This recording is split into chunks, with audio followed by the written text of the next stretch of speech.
अस्सलामुअलैकुम नाज़रीन, JN news HD के साथ मैं हूं नाइला भट्टी। नजर डालते हैं आज की अहम खबरों पर। खबरें शामिल करते हैं आरफवाला से। हमारे नुमाइंदे मोहम्मद नवाज भट्टी की रिपोर्ट के मुताबिक आरफवाला सब्जी और फ्रूट मंडी आरफवाला में उबलते गटरों का पानी गंदगी और ताफुन फैलाने। तफसीलात के मुताबिक सब्जी और फ्रूट मंडी आरफवाला में खड़ा गटर का पानी तरह तरह की बीमारियों का सबब बनने लगा।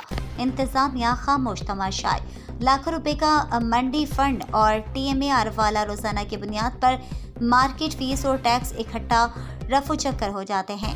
अवाम ताज़ा सब्जी और फल हासिल करने से कासिर। इस मौके पर बड़ी हजरात और इलाका दूर दराज से आए व्यापारी हजरात का कहना था कि लाखों रुपए इकट्ठे करने के बावजूद इंतजामिया बुनियादी सहूलतें फराम करने में बिल्कुल नाकाम है।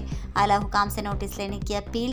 Deputy bureau chief JN news member power press club Mohammad Nawaz Bhatti Arifwala से।